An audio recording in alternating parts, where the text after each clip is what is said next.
क्या होगा अगर आपको एक ही वरदान मांगने का मौका मिले और आप धन या शक्ति की जगह कुछ और मांगें? प्राचीन इतिहास हमें बताता है कि एक युवा राजा ने ठीक यही किया और उसका निर्णय पूरी दुनिया को बदल देगा। पहला, राजाओं 3:9 हमें याद दिलाता है कि सुलेमान ने परमेश्वर से सिर्फ एक चीज मांगी थी। अधिकतर लोग मानते हैं कि राजा बनने का मतलब है अपार संपत्ति और सत्ता, लेकिन सुलेमान की कहानी हमें दिखाती है कि असली नेतृत्व कुछ और ही मांगता है। इस यात्रा में हम 3 महत्वपूर्ण चरणों से गुजरेंगे। पहले, हम देखेंगे कि एक युवा राजा ने सिंहासन पर बैठते ही क्या मांगा। फिर हम समझेंगे कि परमेश्वर ने उसकी प्रार्थना का जवाब कैसे दिया। और अंत में हम जानेंगे कि उस निर्णय ने पूरे इज़राइल को कैसे प्रभावित किया। और जब हम इस पहली परत को समझ लेंगे, असली कहानी शुरू होती है। दाऊद राजा की मृत्यु के बाद उनका पुत्र सुलेमान इज़राइल के सिंहासन पर बैठा। वह एक युवा राजा था और उसके सामने एक विशाल राष्ट्र को संभालने की जिम्मेदारी थी। इज़राइल उस समय अपनी शक्ति के शिखर पर था, लेकिन आंतरिक और बाहरी चुनौतियां भी कम नहीं थीं। सुलेमान जानता था कि उसके पिता दाऊद ने राष्ट्र को एकजुट किया था, लेकिन अब वह जिम्मेदारी उसकी थी। एक रात गिबोन नामक स्थान पर, जहां यहोवा की वेदी थी, सुलेमान ने 1000 होम बलि चढ़ाए। उस रात परमेश्वर ने उसे स्वप्न में दर्शन दिए। परमेश्वर ने सुलेमान से पूछा कि वह क्या चाहता है। यह एक अद्भुत प्रस्ताव था। सुलेमान के सामने अनंत संभावनाएं थीं। वह धन मांग सकता था, लंबी आयु मांग सकता था, या अपने शत्रुओं पर विजय मांग सकता था। लेकिन सुलेमान ने कुछ और ही कहा। उसने कहा कि उसे अपनी प्रजा का न्याय करने के लिए समझने वाला मन चाहिए। वह भले और बुरे में फर्क करने की क्षमता चाहता था। यह प्रार्थना परमेश्वर को बहुत प्रिय लगी। धर्म ग्रंथ हमें बताते हैं कि सुलेमान की विनम्रता उसकी सबसे बड़ी ताकत थी। उसने यह स्वीकार किया कि वह एक छोटा बच्चा है जो नहीं जानता कि कैसे आना जाना है। वह समझता था कि बिना दिव्य मार्गदर्शन के वह अपनी प्रजा की सेवा नहीं कर सकता। यह विनम्रता ही वह नींव थी जिस पर उसका पूरा शासनकाल खड़ा होगा। सुलेमान ने धन या शक्ति नहीं मांगी, बल्कि दूसरों की सेवा करने की क्षमता मांगी। यह एक क्रांतिकारी सोच थी। इस प्रार्थना में हम देखते हैं कि सच्ची बुद्धि क्या है। बुद्धि केवल जानकारी इकट्ठा करना नहीं है, यह सही और गलत को पहचानने की क्षमता है। यह न्याय, दया और समझ का मिश्रण है। सुलेमान ने समझा कि एक राजा का काम केवल आदेश देना नहीं है, बल्कि अपनी प्रजा की जरूरतों को समझना और उनकी रक्षा करना है। वह जानता था कि इज़राइल की प्रजा परमेश्वर की चुनी हुई प्रजा है और उनकी देखभाल करना एक पवित्र जिम्मेदारी है। प्राचीन विद्वान इस प्रार्थना को नेतृत्व का एक आदर्श उदाहरण मानते हैं। जब एक नेता अपनी सीमाओं को पहचानता है और मदद मांगता है, तब वह सच्चे अर्थ में मजबूत बनता है। सुलेमान की यह प्रार्थना हमें सिखाती है कि शक्ति का असली स्रोत स्वयं में नहीं, बल्कि परमेश्वर में है। यह एक गहरा आध्यात्मिक सत्य है जो आज भी प्रासंगिक है। सुलेमान की प्रार्थना में एक और महत्वपूर्ण तत्व है। उसने न केवल बुद्धि मांगी, बल्कि समझने वाला हृदय मांगा। हिब्रू भाषा में इस्तेमाल किया गया शब्द लेव शोमेया है, जिसका अर्थ है सुनने वाला हृदय। यह केवल सुनना नहीं है, बल्कि गहराई से समझना और सहानुभूति रखना है। सुलेमान चाहता था कि वह अपनी प्रजा की आवाज को न केवल सुने, बल्कि उनकी पीड़ा, उनकी आशाओं और उनकी जरूरतों को महसूस करे। यह प्रार्थना हमें एक सवाल पर विचार करने के लिए प्रेरित करती है। अगर हमें एक वरदान मिले तो हम क्या मांगेंगे? क्या हम अपने लिए कुछ मांगेंगे या दूसरों की सेवा के लिए? सुलेमान का निर्णय हमें दिखाता है कि सच्ची महानता दूसरों को ऊपर उठाने में है, न कि खुद को। यह एक कालातीत सिद्धांत है जो हर युग में लागू होता है। सब्सक्राइब करें और जानें कि कैसे एक सरल प्रार्थना ने इतिहास बदल दिया। लाइक करें अगर यह सत्य आपको प्रेरित करता है। कमेंट में बताएं कि आप सुलेमान की जगह क्या मांगते। और जब परमेश्वर ने सुलेमान की प्रार्थना सुनी, तो जो हुआ वह किसी ने नहीं सोचा था। चैप्टर 2, परमेश्वर का उपहार। अद्वितीय बुद्धि का वरदान। परमेश्वर सुलैमान की प्रार्थना से इतने प्रसन्न हुए कि उन्होंने उसे जो दिया वह अकल्पनीय था। धर्मग्रंथ बताते हैं कि यहोवा ने सुलैमान से कहा कि क्योंकि तुमने अपने लिए लंबी आयु नहीं मांगी, न धन मांगा और न अपने शत्रुओं की मृत्यु मांगी, बल्कि न्याय करने के लिए समझ मांगी, इसलिए मैं तुम्हारी प्रार्थना पूरी करूंगा। परमेश्वर ने सुलैमान को ऐसी बुद्धि और समझ दी जो किसी और को नहीं मिली थी, न उससे पहले और न उसके बाद। लेकिन परमेश्वर यहीं नहीं रुके। उन्होंने सुलैमान को वह भी दिया जो उसने नहीं मांगा था। धन और सम्मान दोनों उसे मिले। परमेश्वर ने वादा किया कि सुलैमान के जीवन काल में कोई भी राजा उसके बराबर नहीं होगा, और अगर सुलैमान परमेश्वर की आज्ञाओं का पालन करता रहा तो उसे लंबी आयु भी मिलेगी। यह एक अद्भुत आशीर्वाद था जो सुलैमान की विनम्रता का प्रत्यक्ष परिणाम था। सुलैमान की बुद्धि केवल सैद्धांतिक नहीं थी, यह व्यावहारिक और जीवंत थी। धर्मग्रंथ कहते हैं कि परमेश्वर ने उसे समुद्र के रेत के समान बुद्धि और समझ दी। उसका ज्ञान पूर्व के सभी लोगों और मिस्र की सारी बुद्धि से बढ़कर था। वह सभी मनुष्यों से अधिक बुद्धिमान था। उसकी प्रसिद्धि चारों ओर फैल गई। लोग दूर दूर से उसकी बुद्धि सुनने आते थे। सुलैमान ने 3000 नीति वचन कहे और उसके गीत 1005 थे। वह वनस्पति विज्ञान का जानकार था, लबानोन के देवदार से लेकर दीवार में उगने वाले जूफा तक। वह पशुओं, पक्षियों, रेंगने वाले जीवों और मछलियों के बारे में बोलता था।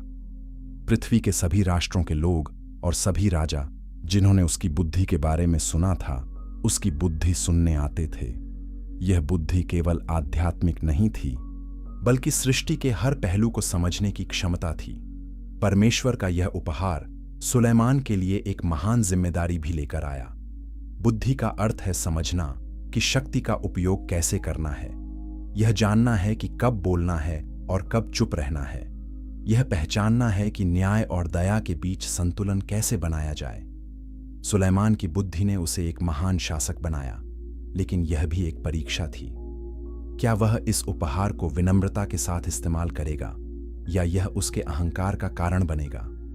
प्राचीन यहूदी परंपरा में सुलैमान को ज्ञान का प्रतीक माना जाता है। उसके नीति वचन आज भी लाखों लोगों को मार्गदर्शन देते हैं। नीति वचन एक साथ कहता है कि यहोवा का भय मानना ज्ञान का आरंभ है। यह सुलैमान की बुद्धि की नींव थी। वह समझता था कि सच्ची बुद्धि परमेश्वर के साथ सही संबंध से आती है। बिना इस भय और सम्मान के सारी बुद्धि व्यर्थ है। सुलैमान की बुद्धि ने इज़राइल को एक समृद्ध और शक्तिशाली राष्ट्र बनाया। उसके शासनकाल में शांति थी, व्यापार फला फूला, कला और संस्कृति का विकास हुआ, लोग सुरक्षित और खुश थे। यह सब सुलैमान की बुद्धिमानी से लिए गए निर्णयों का परिणाम था। वह जानता था कि कैसे राजनय करना है, कैसे गठबंधन बनाना है और कैसे अपनी प्रजा की जरूरतों को पूरा करना है। लेकिन इस महान आशीर्वाद के साथ एक चेतावनी भी थी। परमेश्वर ने सुलैमान से कहा था कि अगर वह उनकी आज्ञाओं का पालन करता रहा तो सब कुछ ठीक रहेगा। यह एक शर्त थी। बुद्धि, धन और सम्मान सब कुछ परमेश्वर के प्रति वफादारी पर निर्भर थे। यह एक महत्वपूर्ण बिंदु है जो अक्सर भुला दिया जाता है। परमेश्वर का आशीर्वाद बिना शर्त नहीं है। यह हमारे विकल्पों और हमारे हृदय की स्थिति से जुड़ा है। शेयर करें और दूसरों को बताएं कि सच्ची बुद्धि क्या है। कमेंट में लिखें कि आप बुद्धि को कैसे परिभाषित करते हैं। और जैसे ही सुलैमान ने यह अद्भुत उपहार प्राप्त किया, उसकी पहली परीक्षा आने वाली थी। चैप्टर 3, न्याय का प्रमाण, 2 माताओं का फैसला। सुलैमान की बुद्धि का पहला और सबसे प्रसिद्ध प्रमाण तब मिला जब 2 महिलाएं उसके सामने आईं। दोनों वेश्याएं थीं और दोनों ने लगभग एक ही समय में बच्चों को जन्म दिया था। एक रात एक महिला का बच्चा सोते समय मर गया। उस महिला ने चुपचाप उठकर जीवित बच्चे को अपने पास रख लिया और मृत बच्चे को दूसरी महिला के पास रख दिया। सुबह जब दूसरी महिला उठी और अपने बच्चे को दूध पिलाने लगी, आज तो उसने पाया कि बच्चा मर चुका है, लेकिन जब उसने ध्यान से देखा तो वह उसका बच्चा नहीं था। दोनों महिलाएं राजा के सामने आईं। एक ने कहा कि जीवित बच्चा उसका है, दूसरी ने कहा कि नहीं, जीवित बच्चा उसका है और मृत बच्चा पहली महिला का। दोनों अपनी अपनी बात पर अड़ी थीं। कोई गवाह नहीं था, कोई सबूत नहीं था। यह एक असंभव मामला लग रहा था। कोई भी न्यायाधीश इसे हल नहीं कर सकता था। लेकिन सुलेमान के पास परमेश्वर से मिली बुद्धि थी। सुलेमान ने कहा कि एक तलवार लाओ। जब तलवार आई तो उसने आदेश दिया कि जीवित बच्चे को 2 भागों में काट दो और आधा एक को दे दो और आधा दूसरी को। यह सुनकर सभी दरबारी चौंक गए। यह कैसा न्याय है? लेकिन सुलेमान जानता था कि वह क्या कर रहा है। वह मानव हृदय को समझता था। वह जानता था कि सच्ची मां अपने बच्चे की रक्षा के लिए कुछ भी करेगी। जिस महिला का बच्चा जीवित था, उसका हृदय अपने बच्चे के लिए तड़प उठा। उसने तुरंत कहा, नहीं मेरे प्रभु, ओ जीवित बच्चा उसे दे दो, उसे मत मारो। लेकिन दूसरी महिला ने कहा, न मेरा हो न तेरा, उसे काट दो। यह प्रतिक्रियाओं ने सब कुछ स्पष्ट कर दिया। सुलेमान ने तुरंत फैसला सुनाया। उसने कहा कि जीवित बच्चा पहली महिला को दे दो, वही उसकी असली मां है। यह फैसला पूरे इज़राइल में फैल गया। लोगों ने राजा का भय माना, क्योंकि उन्होंने देखा कि उसमें न्याय करने के लिए परमेश्वर की बुद्धि है। यह केवल एक चतुर चाल नहीं थी, यह मानव प्रकृति की गहरी समझ थी। सुलेमान ने एक ऐसी स्थिति बनाई जिसमें सच अपने आप प्रकट हो गया। उसने महिलाओं के हृदय को परखा और सच्चाई को सामने लाया। यह कहानी हमें कई गहरे सबक सिखाती है। पहला, सच्चा प्रेम निस्वार्थ होता है। असली मां अपने बच्चे को खोना स्वीकार कर सकती है, लेकिन उसे मरते नहीं देख सकती। दूसरा, बुद्धि केवल तर्क नहीं है, यह मानव हृदय को समझने की क्षमता है। तीसरा, न्याय कभी कभी अपरंपरागत तरीकों से मिलता है। सुलेमान ने नियमों की किताब नहीं खोली, उसने मानव स्वभाव को समझा। विद्वान इस कहानी को बुद्धि साहित्य का एक उत्कृष्ट उदाहरण मानते हैं। यह दिखाता है कि कैसे एक बुद्धिमान शासक असंभव परिस्थितियों में भी न्याय प्रदान कर सकता है। यह कहानी सदियों से विभिन्न संस्कृतियों में दोहराई गई है, क्योंकि यह एक सार्वभौमिक सत्य को दर्शाती है। सच्चाई हमेशा प्रकट होती है जब सही परीक्षा की जाती है। सुलेमान का यह फैसला उसके शासनकाल की नींव बन गया। लोग जानते थे कि उनका राजा केवल शक्तिशाली नहीं है, बल्कि बुद्धिमान और न्यायप्रिय भी है। यह विश्वास एक राष्ट्र को एकजुट करता है। जब लोग जानते हैं कि उन्हें न्याय मिलेगा, तो वे अपने शासक का सम्मान करते हैं और कानून का पालन करते हैं। सुलेमान ने अपनी बुद्धि से लोगों के दिलों में एक विश्वास जगाया। लेकिन यह कहानी एक और सवाल उठाती है। क्या बुद्धि हमेशा इतनी स्पष्ट होती है? क्या हर समस्या का समाधान इतना सरल है?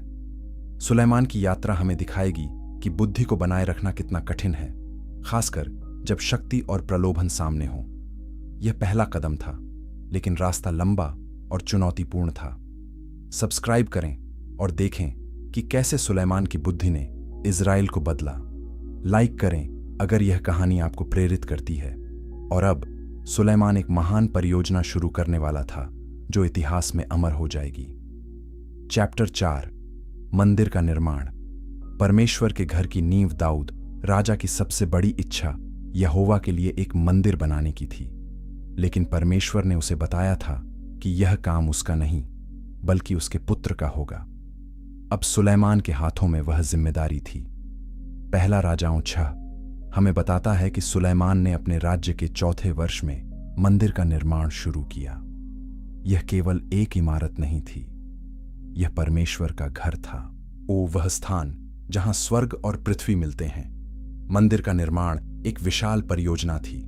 सुलेमान ने अपनी सारी बुद्धि और संसाधनों का उपयोग किया। उसने लबानोन के देवदार और सनोवर के पेड़ मंगवाए। सोने, चांदी और कीमती पत्थरों का उपयोग किया गया। हजारों कारीगर और मजदूर काम में लगे थे। सुलेमान ने सुनिश्चित किया कि हर विवरण पूर्णता के साथ पूरा हो। यह मंदिर परमेश्वर की महिमा को प्रतिबिंबित करने वाला था। धर्मग्रंथ बताते हैं कि मंदिर का निर्माण इस तरह किया गया कि निर्माण स्थल पर हथौड़े, कुल्हाड़ी या किसी लोहे के औजार की आवाज नहीं सुनाई दी। सभी पत्थर पहले से तैयार करके लाए गए थे। यह पवित्रता और सम्मान का प्रतीक था। मंदिर केवल एक भौतिक संरचना नहीं थी, बल्कि एक आध्यात्मिक स्थान था जहां परमेश्वर अपनी उपस्थिति प्रकट करेंगे। मंदिर की भीतरी दीवारें देवदार की लकड़ी से ढकी थीं और शुद्ध सोने से मढ़ी गईं। करूबों, खजूर के पेड़ों और फूलों की नक्काशी की गई। परम पवित्र स्थान जहां वाचा का संदूक रखा जाना था, पूरी तरह से सोने से मढ़ा गया। यह स्थान इतना पवित्र था कि केवल महायाजक ही वर्ष में एक बार वहां प्रवेश कर सकता था। यह परमेश्वर की पवित्रता और मनुष्य की सीमाओं का प्रतीक था। 7 साल के निर्माण के बाद मंदिर पूरा हुआ। जब सुलेमान ने मंदिर का समर्पण किया तो एक अद्भुत घटना घटी। याजकों ने वाचा का संदूक परम पवित्र स्थान में रखा। उसी समय यहोवा की महिमा से मंदिर भर गया। एक बादल ने मंदिर को ढक लिया और याजक सेवा करने के लिए खड़े नहीं रह सके।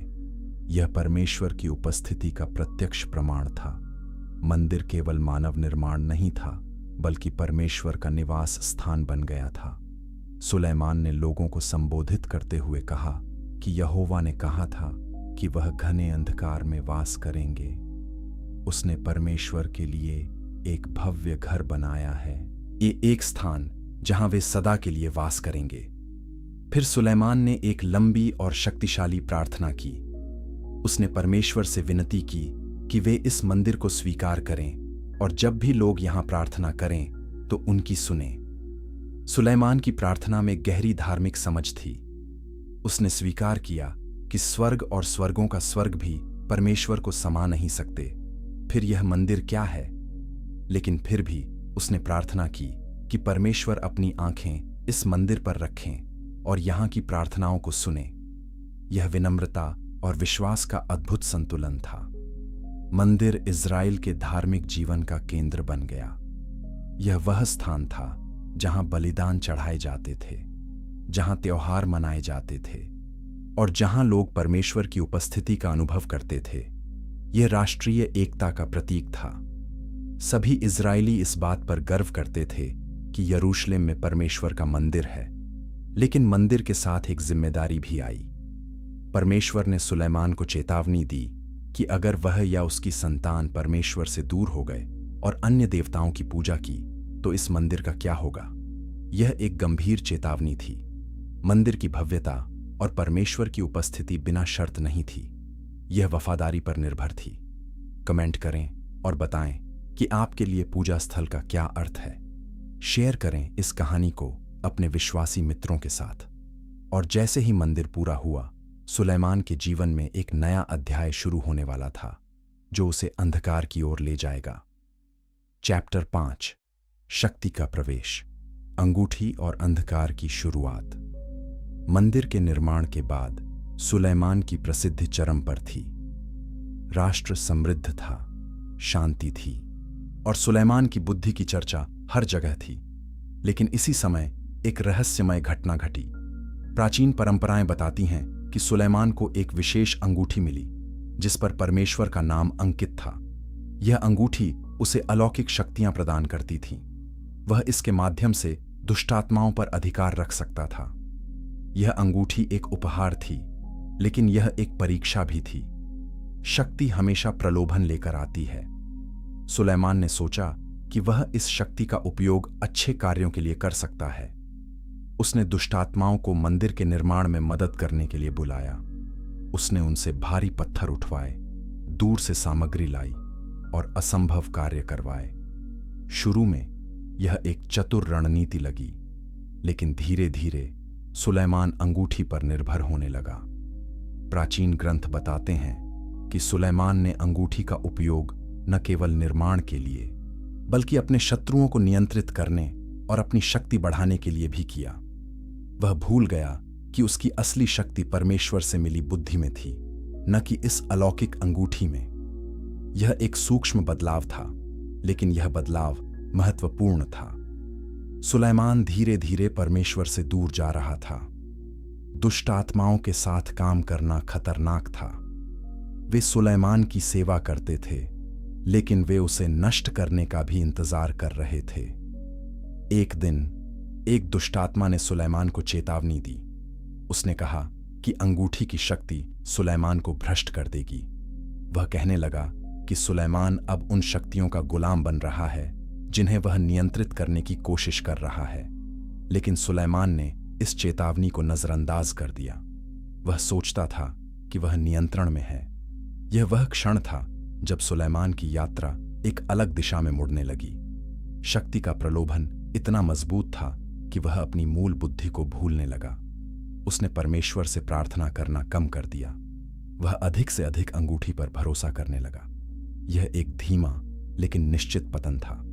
धर्मग्रंथ हमें बताते हैं कि सुलेमान ने कई विदेशी राजकुमारियों से विवाह किया। उसकी 700 पत्नियां और 300 रखैलें थीं। ये महिलाएं अपने देवताओं को साथ लाईं। धीरे धीरे सुलेमान ने अन्य देवताओं के लिए उच्च स्थान बनाए। यह परमेश्वर के प्रति सीधा विद्रोह था। वह राजा जो यहोवा के लिए मंदिर बनाया था, अब अन्य देवताओं के लिए स्थान बना रहा था। यह कैसे संभव हुआ? कैसे इतना बुद्धिमान व्यक्ति इतना मूर्ख बन सकता है? उत्तर सरल है, शक्ति और प्रलोभन। जब हम अपनी ताकत पर अधिक भरोसा करने लगते हैं और परमेश्वर पर कम, तो हम गिरने लगते हैं। सुलेमान ने यह सोचा कि वह सब कुछ संभाल सकता है। उसने सोचा कि उसकी बुद्धि उसे बचाएगी, लेकिन बुद्धि बिना विनम्रता के खतरनाक है।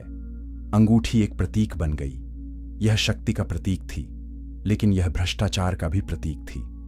सुलेमान ने सोचा कि वह दुष्ट आत्माओं को नियंत्रित कर रहा है, लेकिन वास्तव में वे उसे नियंत्रित कर रहे थे। यह एक गहरा आध्यात्मिक सत्य है। जब हम बुराई के साथ समझौता करते हैं तो हम सोचते हैं कि हम इसे इस्तेमाल कर रहे हैं, लेकिन अंत में यह हमें इस्तेमाल करती है। सब्सक्राइब करें और देखें कि कैसे शक्ति एक बुद्धिमान राजा को भ्रष्ट कर सकती है। लाइक करें अगर यह सबक आपको सिखाता है। और अब सुलेमान का असली पतन शुरू होने वाला था। चैप्टर 6, ज्ञान से सत्ता की ओर, भटकाव का मार्ग। सुलेमान का हृदय धीरे धीरे बदल रहा था। पहला राजाओं 11:4 हमें बताता है कि जब सुलेमान बूढ़ा हुआ तो उसकी पत्नियों ने उसके मन को अन्य देवताओं की ओर फेर दिया। उसका हृदय अपने पिता दाऊद के हृदय की तरह पूरी तरह से यहोवा अपने परमेश्वर के साथ नहीं रहा। यह एक दुखद बदलाव था। वह आदमी जिसने परमेश्वर से बुद्धि मांगी थी, अब परमेश्वर से दूर जा रहा था। सुलेमान ने सीदोनियों की देवी अश्तोरेत और अम्मोनियों के घृणित देवता मिल्कोम का अनुसरण किया। उसने मोआब के घृणित देवता कमोश के लिए और अम्मोन के घृणित देवता मोलेक के लिए यरूशलेम के सामने पहाड़ पर उच्च स्थान बनाए। यह सब उसने अपनी विदेशी पत्नियों के लिए किया, जो अपने देवताओं को धूप जलाती और बलिदान चढ़ाती थीं।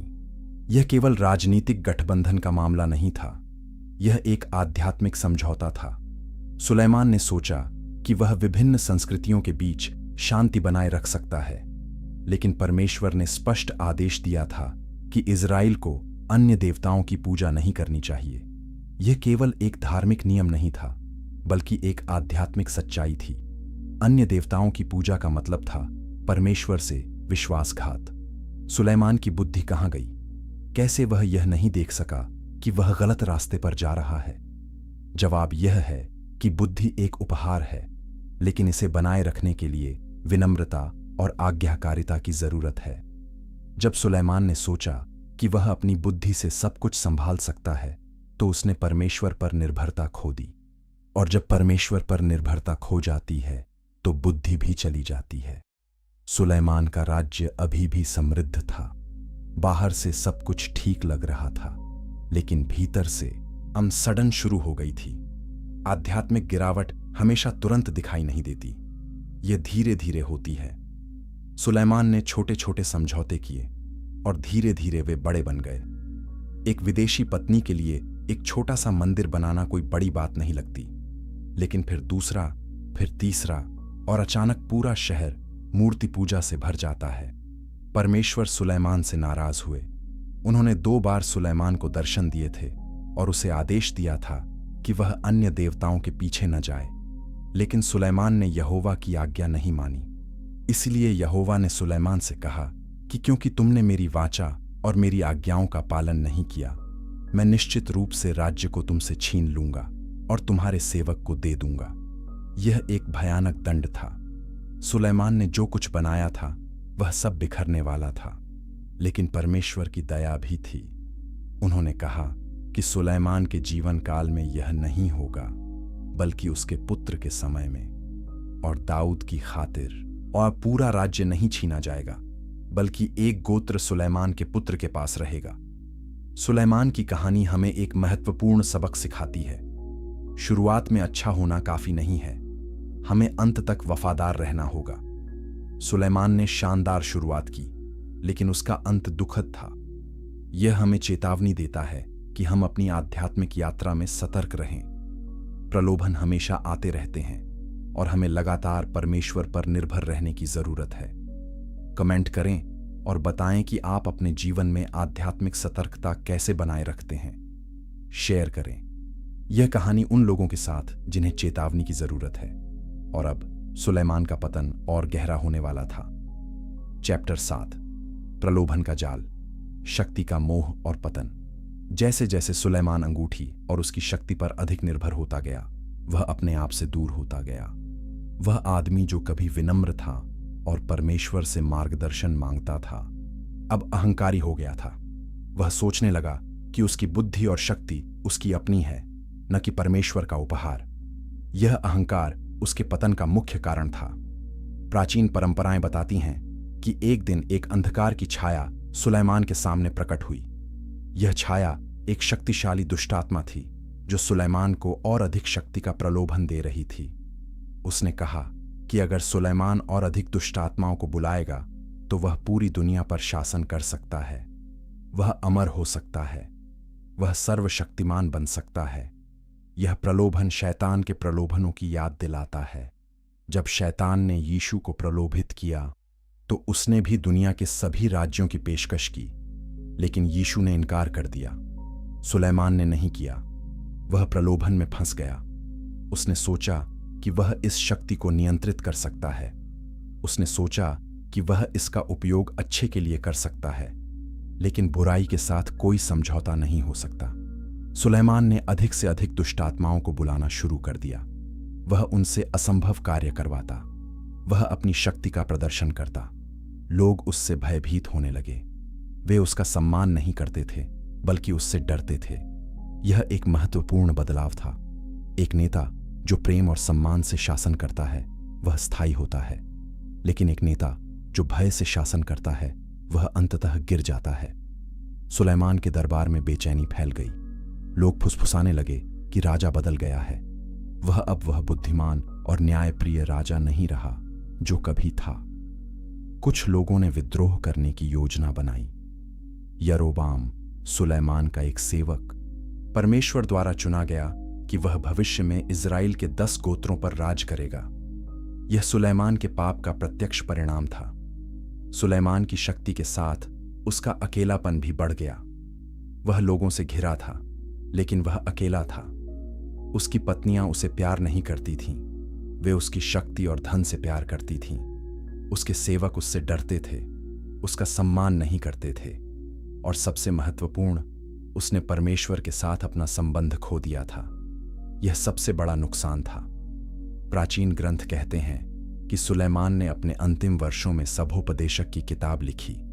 उस किताब में वह कहता है कि सब कुछ व्यर्थ है, धन व्यर्थ है, शक्ति व्यर्थ है, यहां तक कि बुद्धि भी व्यर्थ है अगर परमेश्वर के साथ संबंध नहीं है। यह एक दुखद निष्कर्ष था, लेकिन यह सच था। सुलेमान ने सब कुछ हासिल किया था, लेकिन उसने सबसे महत्वपूर्ण चीज खो दी थी। सभोपदेशक 12:13 में सुलेमान अंतिम निष्कर्ष देता है, सब कुछ सुना गया है।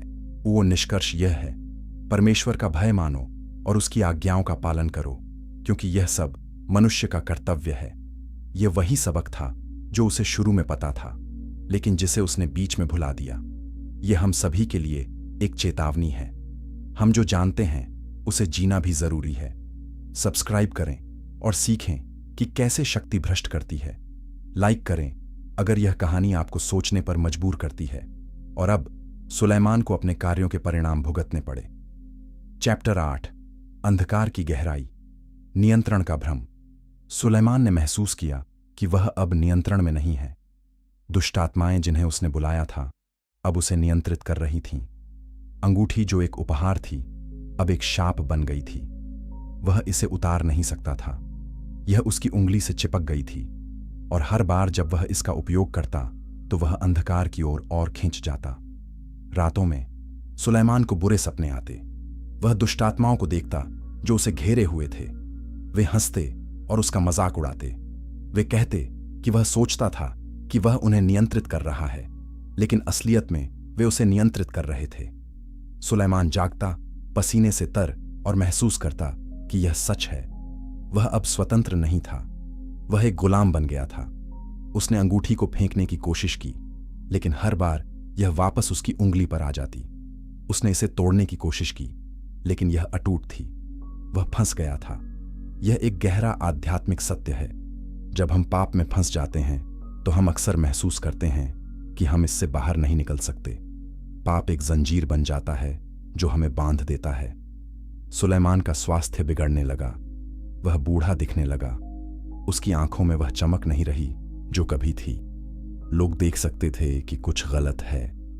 कुछ बुजुर्गों ने उससे बात करने की कोशिश की, लेकिन वह सुनने को तैयार नहीं था। अहंकार ने उसे अंधा कर दिया था।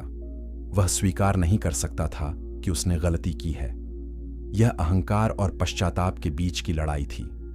सुलेमान जानता था कि उसने गलत किया है, लेकिन वह इसे स्वीकार नहीं करना चाहता था।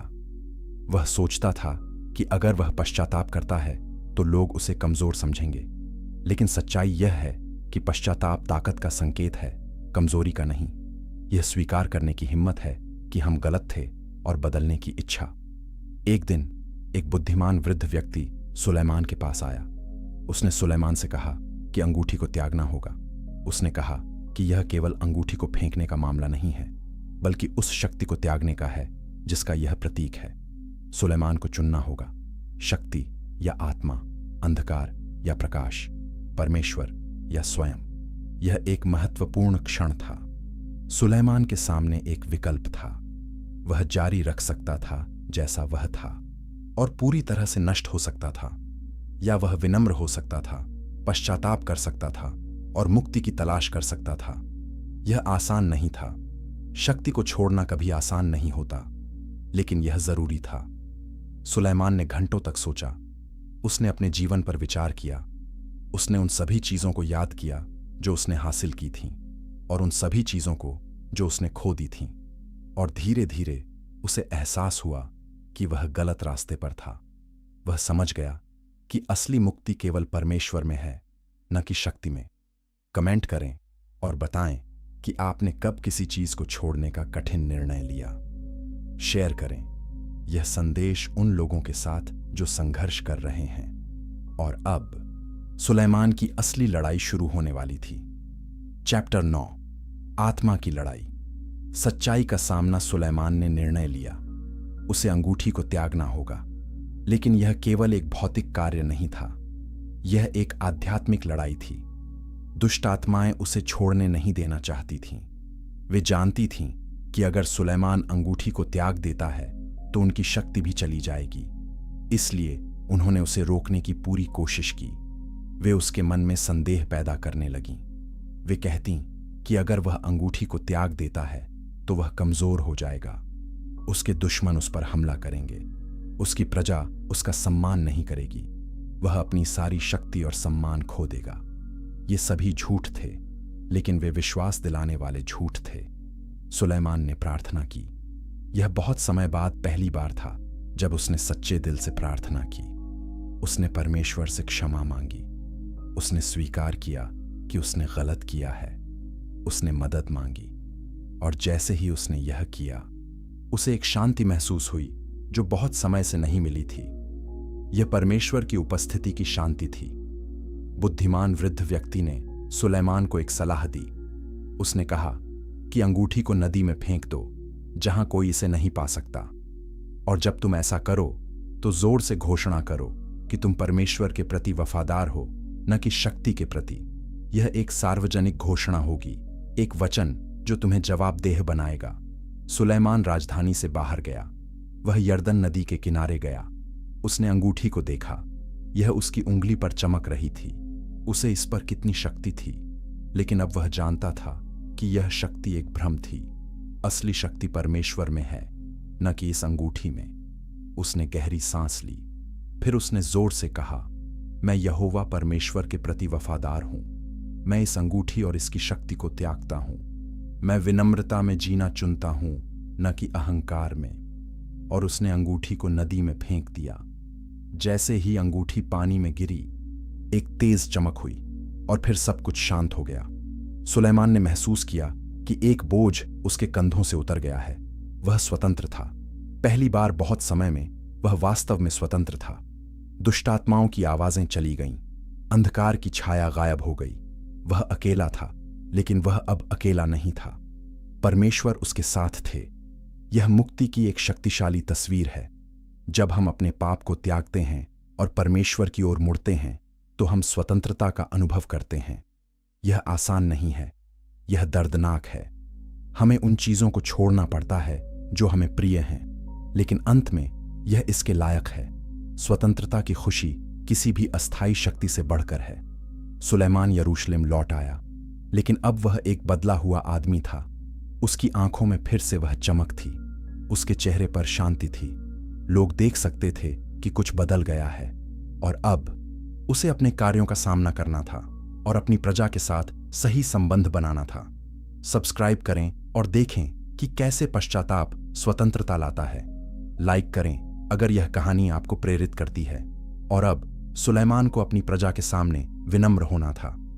चैप्टर 10, त्याग और मुक्ति। शक्ति का परित्याग। अंगूठी को त्यागने के बाद सुलेमान ने महसूस किया कि उसे और भी बहुत कुछ करना है। उसे अपनी प्रजा के सामने अपने पाप को स्वीकार करना था। यह एक बहुत कठिन काम था। एक राजा के लिए अपनी गलतियां स्वीकार करना लगभग असंभव लगता है, लेकिन सुलेमान जानता था कि यह जरूरी है। सच्ची मुक्ति के लिए पूर्ण ईमानदारी चाहिए। उसने एक सभा बुलाई। पूरे यरूशलेम के लोग इकट्ठे हुए। बुजुर्ग, याजक, सैनिक और आम लोग सभी आए। सुलेमान राजा के सिंहासन पर बैठा, लेकिन उसकी मुद्रा विनम्र थी।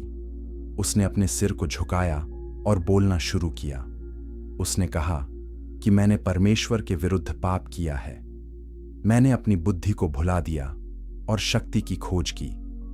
मैंने अन्य देवताओं के लिए उच्च स्थान बनाए। मैंने अंधकार की शक्तियों के साथ समझौता किया।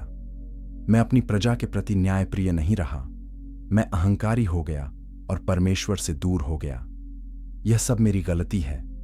लोग चौंक गए। उन्होंने कभी नहीं सोचा था कि उनका राजा इतना ईमानदार होगा। कुछ लोग क्रोधित थे। उन्होंने महसूस किया कि सुलेमान ने उनके साथ विश्वासघात किया है, लेकिन कई लोग द्रवित हुए। उन्होंने देखा कि सुलेमान सच में पछता रहा है। उन्होंने उसकी विनम्रता को देखा और सम्मान किया। सुलेमान ने कहा कि मैं जानता हूं कि मैं अपने पिछले कार्यों को नहीं बदल सकता, लेकिन मैं वादा करता हूं कि अब से मैं परमेश्वर के प्रति वफादार रहूंगा। मैं अन्य देवताओं के सभी उच्च स्थानों को नष्ट कर दूंगा। मैं अपने जीवन के बचे हुए दिन यहोवा की सेवा में बिताऊंगा। मैं विनम्रता और न्याय के साथ शासन करूंगा। मैं आपसे क्षमा मांगता हूं। एक गहरी चुप्पी थी। फिर एक बुजुर्ग व्यक्ति खड़ा हुआ। उसने कहा कि हम सभी पापी हैं। हम सभी गलतियां करते हैं, लेकिन परमेश्वर का हृदय उन लोगों के प्रति दयालु है जो पश्चाताप करते हैं। अगर सुलेमान सच में बदल गया है, तो हमें उसे माफ करना चाहिए। धीरे धीरे अन्य लोग भी सहमत होने लगे। यह क्षमा और सुलह की एक शक्तिशाली कहानी है। जब एक नेता अपनी गलतियों को स्वीकार करता है और पश्चाताप करता है, तो यह लोगों के साथ एक नया बंधन बनाता है। यह दिखाता है कि नेता भी मानव है और वह भी गलतियां करता है, लेकिन यह भी दिखाता है कि वह जिम्मेदारी लेने को तैयार है। सुलेमान ने अपने वादे को पूरा किया। उसने सभी मूर्ति पूजा के उच्च स्थानों को नष्ट करने का आदेश दिया। उसने अपने दरबार को सुधारा। उसने फिर से न्याय और दया के साथ शासन करना शुरू किया। यह एक पूर्ण परिवर्तन था। लोग देख सकते थे कि सुलेमान सच में बदल गया है, लेकिन परिणाम अभी भी थे। परमेश्वर ने कहा था कि राज्य विभाजित होगा। यह भविष्यवाणी सुलैमान के पुत्र के समय में पूरी होगी। 10 गोत्र यरोबाम के पास जाएंगे और केवल यहूदा और बिन्यामीन सुलैमान के वंश के पास रहेंगे। यह दुख की बात थी, लेकिन यह न्याय संगत भी थी। पाप के परिणाम होते हैं, भले ही हम पश्चाताप करें। सुलैमान ने इसे स्वीकार किया। उसने समझा कि कुछ परिणाम अपरिहार्य हैं, लेकिन उसने यह भी जाना कि परमेश्वर की दया महान है। भले ही राज्य विभाजित होगा, परमेश्वर ने दाऊद के वंश को पूरी तरह से नष्ट नहीं किया। यह दाऊद के प्रति परमेश्वर की वफादारी का प्रमाण था। कमेंट करें और बताएं कि क्षमा और पश्चाताप आपके लिए क्या मायने रखते हैं। शेयर करें यह संदेश उन लोगों के साथ जिन्हें माफी की जरूरत है। और अब सुलैमान के जीवन का अंतिम अध्याय शुरू होने वाला था। चैप्टर 11, विनम्रता की विजय, पश्चाताप और नई शुरुआत। सुलैमान के शेष वर्ष विनम्रता और सेवा में बीते। वह अहंकारी राजा नहीं था जो शक्ति के पीछे भागता था। वह एक बुद्धिमान और दयालु शासक था जो अपनी प्रजा की सेवा करता था। उसने अपना समय प्रार्थना में, धर्म ग्रंथों के अध्ययन में और न्याय करने में बिताया। फिर से वह सुलैमान बन गया जिसे परमेश्वर ने बुलाया था। उसने सभोपदेशक की पुस्तक को पूरा किया। इस पुस्तक में उसने अपने जीवन के सभी अनुभवों को साझा किया। उसने ईमानदारी से लिखा कि उसने कैसे धन, शक्ति और सुख की खोज की और कैसे उसने पाया कि ये सब व्यर्थ हैं। उसने लिखा कि जीवन का असली अर्थ परमेश्वर के साथ संबंध में है। यह उसकी विरासत थी, एक चेतावनी और एक मार्गदर्शन भविष्य की पीढ़ियों के लिए। सुलैमान ने अपने पुत्र रहबाम को भी सलाह दी। उसने उसे बताया कि राजा होने का मतलब क्या है। उसने कहा कि शक्ति एक जिम्मेदारी है, न कि एक विशेषाधिकार। उसने उसे चेतावनी दी कि अहंकार और प्रलोभन से सावधान रहे। उसने उसे कहा कि हमेशा परमेश्वर को पहले रखे और अपनी प्रजा की सेवा करे। लेकिन दुर्भाग्य से रहबाम ने अपने पिता की सलाह नहीं मानी। जब वह राजा बना तो उसने अहंकार से काम लिया। उसने बुजुर्गों की सलाह को नजरअंदाज किया और युवा सलाहकारों की बात मानी। उसने लोगों पर भारी बोझ डाला। परिणाम स्वरूप 10 गोत्र विद्रोह कर गए और यरोबाम को अपना राजा बना लिया। इज़राइल राष्ट्र विभाजित हो गया। यह सुलैमान के लिए एक दुखद क्षण था। उसने देखा कि उसके पाप के परिणाम उसके पुत्र के समय में प्रकट हो रहे हैं, लेकिन उसने भी देखा कि परमेश्वर अभी भी वफादार हैं। यहूदा और बिन्यामीन के गोत्र दाऊद के वंश के साथ रहे। यह परमेश्वर की वाचा की वफादारी थी। भले ही हम विफल होते हैं, परमेश्वर अपनी प्रतिज्ञाओं को पूरा करते हैं। सुलैमान की मृत्यु शांति से हुई। वह जानता था कि उसने गलतियां की हैं, लेकिन वह यह भी जानता था कि परमेश्वर ने उसे माफ कर दिया है। उसने अपने जीवन को परमेश्वर के हाथों में सौंप दिया। उसकी अंतिम प्रार्थना यह थी कि भविष्य की पीढ़ियां उसकी गलतियों से सीखें और परमेश्वर के प्रति वफादार रहें। सुलैमान की कहानी हमें कई महत्वपूर्ण सबक सिखाती है। पहला, बुद्धि एक उपहार है जिसे विनम्रता के साथ इस्तेमाल करना चाहिए। दूसरा, शक्ति भ्रष्ट करती है अगर हम सतर्क नहीं हैं। तीसरा, पश्चाताप और क्षमा हमेशा संभव हैं। चौथा, हमारे कार्यों के परिणाम होते हैं, भले ही हम माफ हो जाएं। और पांचवां, सच्ची जीत विनम्रता में है, न कि शक्ति में। प्राचीन यहूदी परंपरा में सुलैमान को एक चेतावनी के रूप में याद किया जाता है। वह दिखाता है कि कैसे एक महान शुरुआत भी गलत अंत हो सकती है अगर हम सतर्क नहीं हैं। लेकिन वह यह भी दिखाता है कि पश्चाताप की शक्ति क्या है। भले ही सुलैमान ने गंभीर पाप किए, उसने अंत में पश्चाताप किया और परमेश्वर के पास लौट आया। नया नियम में यीशु ने सुलैमान का उल्लेख किया। उन्होंने कहा कि यहां सुलैमान से भी बड़ा कोई है। मत्ती 12:42। यह यीशु की श्रेष्ठता को दर्शाता है। सुलैमान की बुद्धि महान थी, लेकिन यीशु की बुद्धि परिपूर्ण है। सुलैमान ने मंदिर बनाया, लेकिन यीशु स्वयं परमेश्वर का मंदिर है। सुलैमान ने पाप किया और पश्चाताप किया, लेकिन यीशु निष्पाप हैं और हमारे पापों का प्रायश्चित है। सुलैमान की कहानी अधूरी है। यह एक मानव कहानी है, सीमाओं और विफलताओं के साथ, लेकिन यह हमें यीशु की ओर इशारा करती है, जो पूर्ण राजा, पूर्ण बुद्धि और पूर्ण मुक्तिदाता हैं। सुलेमान हमें दिखाता है कि हमें क्या चाहिए और यीशु हमें वह देते हैं। आज हम सुलेमान की कहानी से क्या सीख सकते हैं? हमें सीखना चाहिए कि बुद्धि की तलाश करें, लेकिन विनम्रता के साथ। हमें सीखना चाहिए कि शक्ति से सावधान रहें और परमेश्वर पर निर्भर रहें।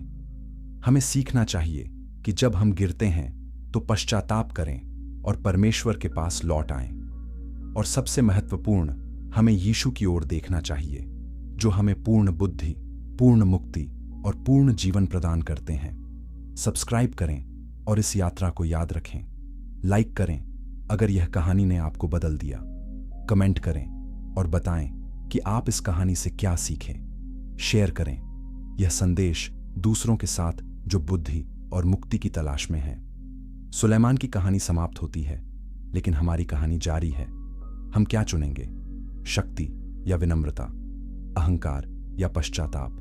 अंधकार या प्रकाश? निर्णय हमारा है और परमेश्वर हमारी प्रतीक्षा कर रहे हैं, विनम्र हृदय और पश्चाताप के साथ उनके पास आने के लिए।